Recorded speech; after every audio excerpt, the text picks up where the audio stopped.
रक्षित है, संवर्धित है।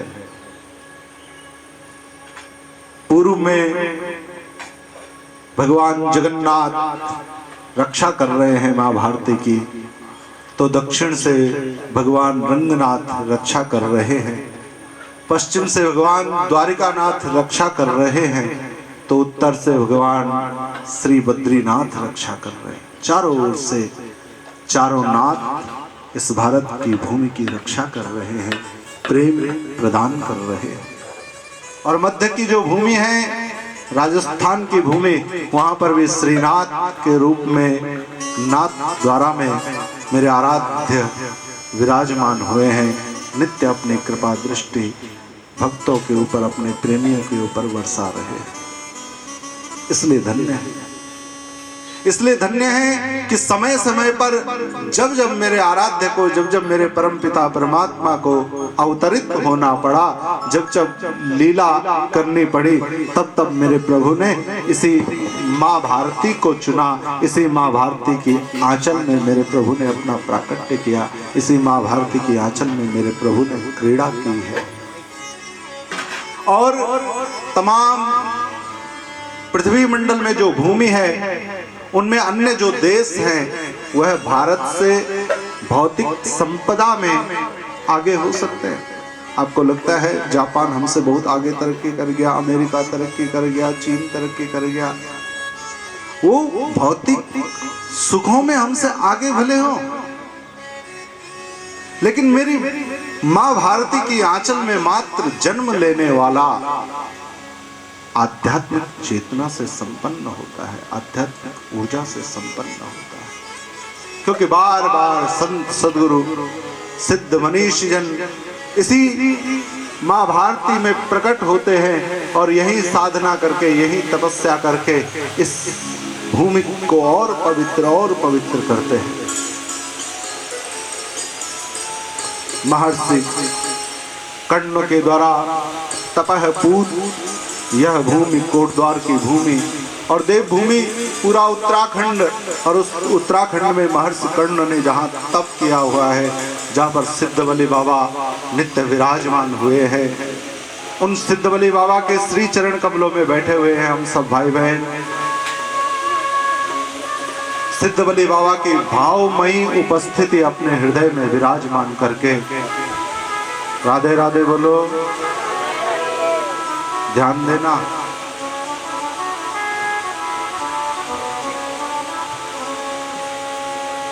आप कथा पंडाल में हैं और मेरे भाई बहन आप हमसे ज्येष्ठ भी हैं। हम आपको बार बार इसी बात के लिए सावधान करते रहें कि आप सावधान रहें, कथा सुने तो समय व्यर्थ में व्यतीत होगा। आप जब कथा पंडाल में आ जाते हैं, कहीं भी आप जब कथा श्रवण करने चले जाते हैं घर से, तो आप विचार करके जाइएगा कि हमें कथा सुनने जाना है, बोलने कुछ नहीं जाना। मेरे भाई बहन, आप कथा पंडाल में आए, आपका मौन व्रत प्रारंभ।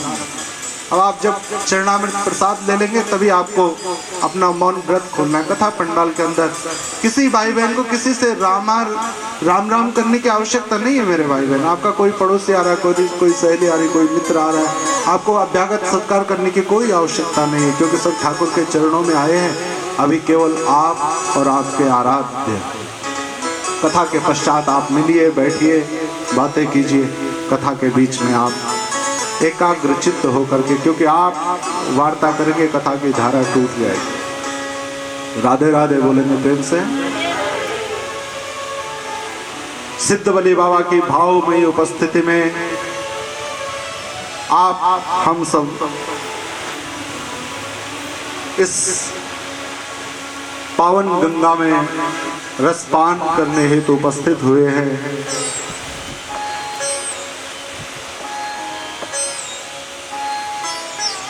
अपने जीवन को धन्य करने के लिए उपस्थित हुए हैं। और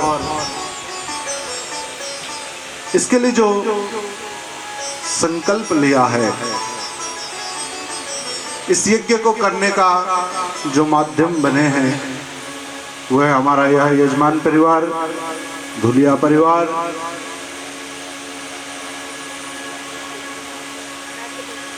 सबके बस की कथा सुनना और कथा सुनवाना सबके बस की बात नहीं होती मेरे भाई। कोई जिनके पूर्वजों ने बहुत बहुत पुण्य किए हुए होंगे, उनकी संतति को यह लाभ प्राप्त होता है कि अपने जीवन में ऐसी धर्म चर्चा में वह भाग ले सके, ऐसे पावन यज्ञों को वह कर सके और व्यक्तियों को लाभ मिल सके। उन्हें तो लाभ मिलता ही है, लेकिन हम माध्यम बने और हमारे द्वारा सबको सर्वजन हिताय सर्वजन सुखाय की भावना से सबको प्रभु चरणों में विराजमान होने का लाभ प्राप्त हो सके। यह किसी किसी को सौभाग्य प्राप्त होता है मेरे भाई बहन, ध्यान देना थोड़ा। हम ऐसा समझते हैं शायद जिसके पास पैसा होता होगा वो कथा करवाते हैं लोग। राधे राधे बोलो प्रेम से, ऐसा ही समझते हैं ना भाई। जिनके पास पैसा होगा उनके यहाँ कथा भागवत होती है, सब तो नहीं करवा पाते, लेकिन जिनके यहाँ 2, 4, 5, 10 लाख रुपया भजन पूजन पाठ करने के लिए होगा वो लोग करवा लेते हैं। ऐसा हमारे मन में है ना, ये बात नहीं है। जिनके पास पैसा होता है वे ही भागवत करवा पाते, ये बात बिल्कुल नहीं है मेरे भाई बहन। धन का जो बल है ना कथा करने के लिए, कि धन वाले कथा करवाते होंगे, धन का जो बल है वो सबसे छोटा बल है। धन आवश्यक है, धन के लिए खूब प्रयत्न करना चाहिए, खूब पुरुषार्थ करना चाहिए, क्योंकि हमारे जीवन की तमाम जो आवश्यकताएं हैं वह धन से ही पूरी होती हैं। लेकिन भागवत कथा तभी होगी जब धन होगा, तो ये बात बिल्कुल नहीं है। धन का बल बहुत छोटा बल है, क्योंकि आपने देखा धन हमारे पास कभी बहुत होता है, लाखों करोड़ों रुपया हमारे पास होता है, बड़ी बड़ी कोठी बड़ी बड़ी बिल्डिंगें हमारे यहाँ होती है, सोने चांदी के हमारे यहाँ बर्तन भरे पड़े होते हैं, लेकिन उन बर्तनों में एक चांदी की कटोरी में शुगर की दवाई रखी हुई है, दूसरी चांदी की कटोरी में दूसरी बीमारी की दवाई रखी हुई है, तीसरी कटोरी में तीसरी बीमारी की दवाई रखी हुई है। तो धन हमारा किस उपयोग का रह जाता है, किस मतलब का रह जाता है। 4, 5, 6 मंजिला हमारा बहुत बड़ा भवन है, बहुत बड़ा मकान है, लेकिन हमारे घुटनों में इतनी सामर्थ्यता नहीं है कि पहली मंजिल से लेकर के चौथी मंजिल तक हम जा सके। तो धन का बल छोटा हुआ ना, यानी धन के बल से बड़ा है आपका शरीर, आपका शारीरिक बल।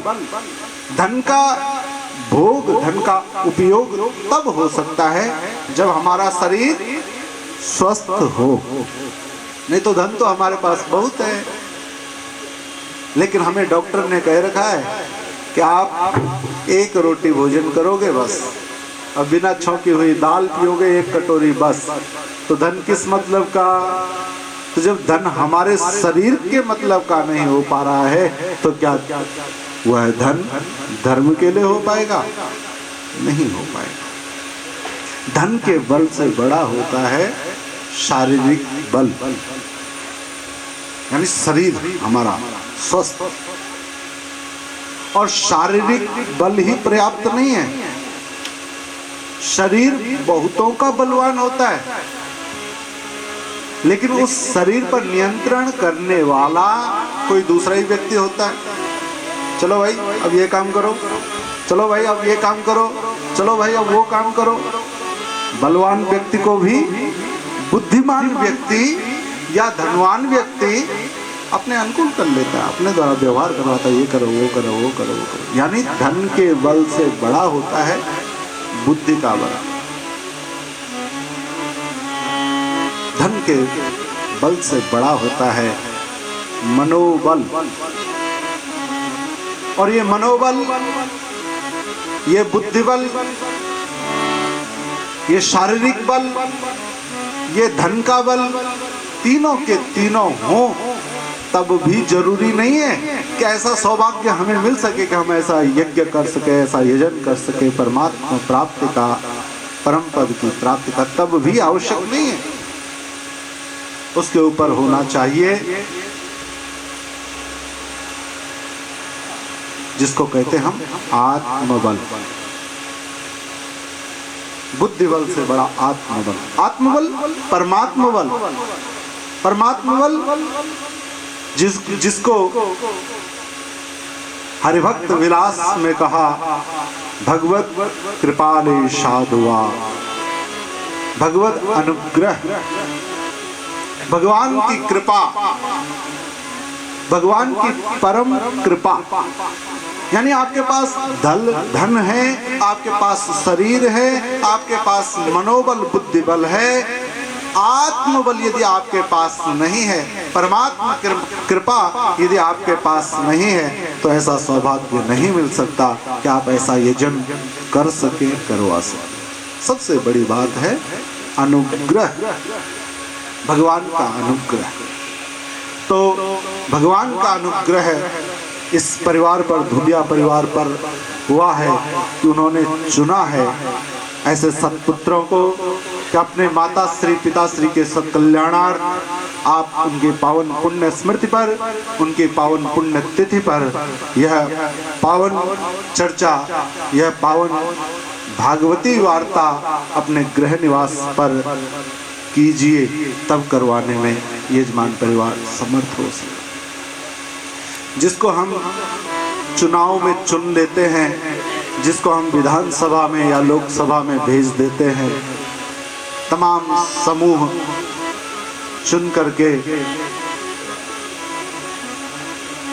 जिसको हम नेता समाज का कहने लगते हैं, जो समाज का नियंत्रण करने लगता है, वो समाज के द्वारा चुने जाने पर विधान भवन की ओर चला जाए, लोकसभा भवन की ओर चला जाए, लेकिन समाज के द्वारा चुने जाने पर, भगवान के द्वारा चुने जाने पर नहीं। मेरे प्रभु, मेरे आराध्य जिसको चुनते हैं ना मेरे भाई बहन, उसको उधर नहीं भेजते, उसको भोगों की ओर नहीं भेजते हैं, उसको उधर से हटा करके उसको इधर भेजते कथा पंडाल की ओर। अब कथा प्रारंभ हो रही है और कथा प्रारंभ होते होते जिसके ऊपर ये भगवत अनुग्रह होगा, यानी धन बल नहीं, शारीरिक बल नहीं, बुद्धि बल नहीं, मनोबल नहीं, आत्मबल जिसका होगा, आत्म कल्याण करने की जिसकी जिज्ञासा होगी, जिसको इस बात का ज्ञान होगा कि मेरे आराध्य ने, मेरे परमात्मा ने मुझे यह तन दिया है, यह शरीर दिया है, तो मुझे भी तो कुछ उनके प्रति कृतज्ञता अपनी प्रकट करनी, कृतज्ञता का भाव मुझे भी तो कुछ प्रकट करना है। भगवान को कोई आवश्यकता नहीं मेरे भाई बहन कि आप भागवती वार्ता को श्रवण करो। कृष्ण को क्या लाभ हो सकता है भला कि कोई ये सुनता रहे कि कृष्ण ने माखन चुराया, कृष्ण ने माखन चुराया, क्या लाभ हो सकता है? कृष्ण को भला इस बात से क्या लाभ हो सकता है कि कोई इस बात की चर्चा करता रहे कि वो मैया की गोदी में ऐसा खेलता था, ऐसा नाचता था, ऐसा करता था? क्या लाभ है? सब बच्चे मैया की गोदी में खेलते हैं, हर बच्चा मैया के सामने ऐसी सुंदर सुंदर क्रीड़ा करता है, हर बच्चा कृष्ण के रूप में। फिर चर्चा की क्यों जाए? चर्चा की इसीलिए जाए मेरे भाई बहन कि उनके द्वारा दिया हुआ है हमें यह तन, उनके द्वारा दिया हुआ है हमें यह शरीर, तो हम उनके प्रति कृतज्ञता का भाव प्रकट करें। माता पिता हमें कितना कुछ दे देते हैं, माता पिता ने क्या देना है? माता पिता ने शरीर ही हमें माता पिता ने दिया हुआ है, और शरीर को देने के बाद इस शरीर को बोलना क्या है, इस बात का ज्ञान, बोलना कैसे है इस बात का ज्ञान, सुनना क्या है, शिक्षा कैसे लेनी है, समाज में कैसे जीना, इन सब बातों का ज्ञान हमें माता पिता से सहज मिल रहा होता है। शरीर का पालन पोषण माता पिता के द्वारा होता है। फिर पुत्र को क्या आवश्यकता है कि माता पिता के प्रति वह कोई सेवा करे? नहीं, सब जानते हैं इस बात को कि नहीं, माता पिता ने शरीर दिया है, उन्होंने पालन पोषण किया है, तो हमारा कर्तव्य है कि हम भी उनकी सेवा करें। अवस्था के बाद पुत्र अपने माता पिता की सेवा स्वाभाविक रूप से करता है। ये मेरी जननी है, ये मेरे जनक है। क्यों करता है? उनको आवश्यकता है क्या? जिन्होंने तुम्हें शरीर दिया उनको तुमसे आवश्यकता नहीं, लेकिन हमारा कर्तव्य है कृतज्ञता का भाव प्रकट करने का। माता पिता जैसा हमारा पालन पोषण करते हैं, समय समय पर हमारी हर वस्तु का ध्यान रखते हैं, ऐसे पुत्र भी कभी कभी माता पिता को प्रसन्न करने के लिए उनको कुछ न कुछ उपहार दे ही दिया करते हैं, उनको कुछ ना कुछ कोई उपयोगी वस्तु दे ही दिया करते। पिताजी ये आपके लिए लाया हूँ, माताजी ये आपके लिए लाया। क्यों? क्योंकि उनको इस बात का एहसास हो कि मेरी संतति है, भगवान ने यह तन दिया, भगवान ने यह शरीर दिया, तो इस शरीर के द्वारा हम आत्म कल्याण कर सकें, अपना कल्याण कर सकें। देखो, अपना कल्याण हम स्वयं ही कर सकते, दूसरे का कल्याण नहीं कर सकता मेरे भाई बहन। अपना कल्याण स्वयं होना है, आत्म कल्याण स्वयं होना है। और उस आत्म कल्याण को करने के लिए मात्र 4 साधन बताए हैं, नाम, रूप, लीला और धाम। भगवान का नाम, भगवान का रूप, भगवान की लीला और भगवान का धाम, किसी एक का भी आपने आश्रय प्राप्त कर लिया, आप भगवान के धाम में निवास करने लगते हैं। वृंदावन धाम में आपका निवास है, अयोध्या धाम में आपका निवास है, तो तीर्थ की महिमा है, उस धाम की महिमा है। बद्रीनाथ धाम में आप रहते हैं, उस धाम की महिमा है कि वहाँ पर रहने वाला व्यक्ति साहित्य स्वरूप मुक्ति को साधारण भाव से भी प्राप्त हो जाएगा। आप भगवान का नाम जपते हैं, आप भगवान के रूप का चिंतन करते हैं, आप भगवान की लीलाओं का चिंतन करते हैं, लीलाओं का गान करते हैं, लीलाओं को श्रवण करते हैं, तो मुक्ति बड़ी आसानी से प्राप्त होने वाली, कोई विशेष प्रयत्न करने की आवश्यकता नहीं। क्योंकि उन भगवान की भक्ति, उन भगवान के नाम रूप लीला धाम का गान करना, श्रवण करना, उसके विषय में चर्चा करना, इस भागवती गंगा में गोते लगाना, प्रभु की भक्ति मात्र कर लेने से मुक्ति भक्ति की दासी है, मुक्ति भक्ति की अनुचरी है। और भक्ति मुक्ति को कह दे कि जाओ इस चांडाल के ग्रह पर निवास करो, इस चांडाल के घर जाओ, इसे मुक्ति प्रदान करो, तो मुक्ति को चांडाल के यहाँ भी जाना पड़ता है। भक्ति की दासी है वह। मुक्ति की प्राप्ति के लिए मुक्ति भी कैसी, मुक्ति ऐसी जैसी भागवत